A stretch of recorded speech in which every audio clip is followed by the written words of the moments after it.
فيش عنا أمان لأنه There ما is no بعرفش safety here. يعني Although I ما don't بعرفش know يعمل حدا شيء anyone يعني whom anything يسمع has حدا يقول happened شيء to, صار I don't let my مش بعيد daughter بس go أنا out alone بس إنه due to the مثلا أنا بدي numerous أقدر نشتغل terrifying لا بتطلع ما incidents قبل نشتغل and على حالك stories وما that we بنعمل hear. هالشيء So we as women بس مشان هيك no إذا ما longer فيش go أمان out ولا بتطلع alone, ولا بتأمن and we إنه بتطلع don't إنه even بتطلعي send our برات البيت daughters وراكبة alone to the السيارة shop. أو تبعتي بنتك على شيء دكالي. A hurricane warning can be given 36 hours before a hurricane is supposed to reach land. Many droughts can be predicted up to a month in advance, giving communities in affected areas early warning in time to take precautions. But how can we know when tension in a community reaches a boiling point? How can we detect early warning signs and give people time to respond before things boil over? You're listening to The Color of Innovation, a podcast on innovation brought to you by the United Nations Development Programme. Innovation for development is about disrupting the way things work, or don't, and using creative approaches for solving difficult problems that people experience every day. This show brings to you inspiring stories of innovation from across the Arab states. In each episode, UNDP introduces social innovators, sharing their inspirations and their ideas, their passions, and their projects for changing the world. I am Rima Khati from South Podcasting, and this is a story of how UNDP Lebanon is using one of the world's most popular messaging apps to help people speak their minds and shape their own narratives. The Syrian crisis is now over 7 years old, with nearly 1 million Syrian refugees currently living in Lebanon, a country of just 6 million people. Surveys show that tensions between Lebanese host communities and Syrian refugees are on the rise. In 2014, when there was still hope that the displacement crisis would be temporary, 40% of Lebanese said that there were no tensions with Syrians. Now it seems fatigue is setting in. By 2018, only 2% of respondents said they didn't feel tensions with Syrian refugee communities. To go beyond the basic facts of the situation and find possible solutions, UNDP Lebanon wanted to figure out the root causes of these tensions. They wanted to dig into the specific issues creating tensions between these communities. In order to do so, UNDP would need people to speak honestly about their problems. Traditionally, UNDP has used the process of surveys, assessments, and evaluations to find answers to similar questions. But in situations like this, when tensions run high, UNDP figured that people would be reluctant to air their disputes and grievances through these cumbersome methods. Instead, UNDP turned to WhatsApp, the hugely popular messaging app, to be a platform for their survey. We talked to Leila Ulrich, social stability analyst with UNDP Lebanon, to understand why. We did a lot of social stability analysis at UNDP, and we received a lot of quantitative data, survey data, for our tension monitoring. And that data consistently showed that tensions between Syrian refugees and Lebanese host communities were rising. But we didn't always understand how these tensions actually manifest themselves in people's everyday lives, what they mean, and what exactly drives those tensions. So we felt that sort of a lot of the interesting data was just slipping through the questionnaire of the survey, and that it would be really important to hear directly from people on the ground what's actually going on.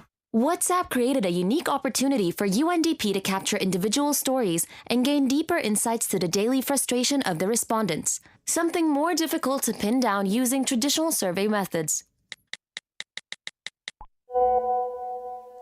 And then we realized that we actually have a readily available tool to do that type of qualitative deep dive analysis, and that's WhatsApp. Essentially, we bought a phone, and then we collected phone numbers. We did it in 2 places, in 2 localities in the Bekaa, and the Bekaa is also the area where most refugees are hosted.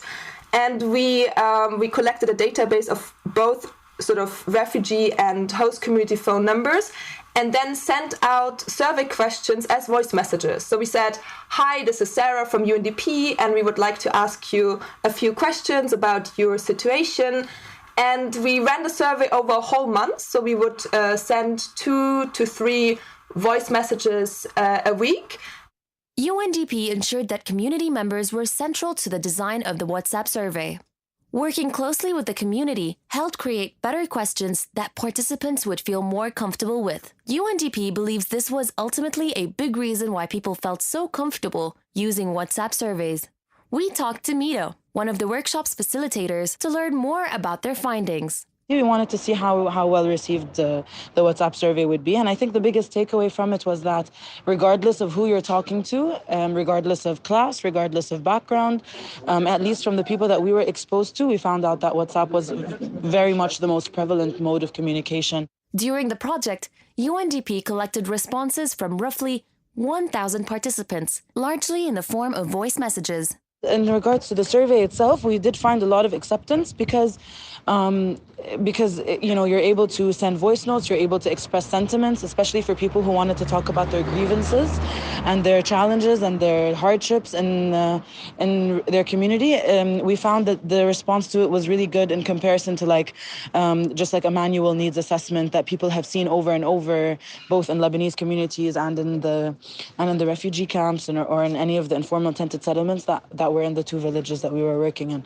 Like Mira, Layla found that the WhatsApp survey produced richer data in comparison to previous survey models. So for us, it was the innovation part of it is that it allowed us to really scale up qualitative research.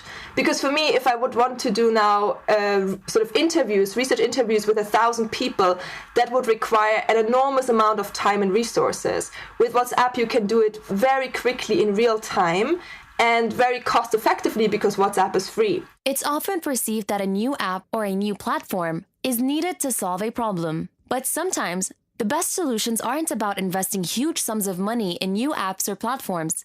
As UNDP Lebanon's WhatsApp initiative shows, sometimes the best solutions are already at our fingertips. I think the simplicity of it was really important to the success of the project because, so many organizations are creating new apps and then people have to download them and understand them. And many people don't take the time to do that. So I think often innovation lies in going to the communication tools that people are already using, that already make sense to people and that they're already comfortable with. Aside from being used as a surveying tool, WhatsApp might soon serve another role. We're also in contact with the programming side and sort of are thinking of ways of integrating WhatsApp surveying as part of doing programming in Lebanon, for example, for needs assessments, for community outreach, for monitoring and evaluation, for measuring long-term impact. So we're also having those conversations, and hopefully this will be an integral part of how we do programming and coordination and research in Lebanon. You've been listening to The Color of Innovation, a UNDP podcast that showcases examples of innovation for development around the Arab states and the world. We hope these stories leave you feeling inspired and hopeful for our collective future. Subscribe to this podcast on iTunes or wherever you get your podcasts, and follow our journey through UNDP's website, undp.org/innovation. That is undp.org/INNOVATION. This show is produced by Salt for UNDP Innovation in the Arab States.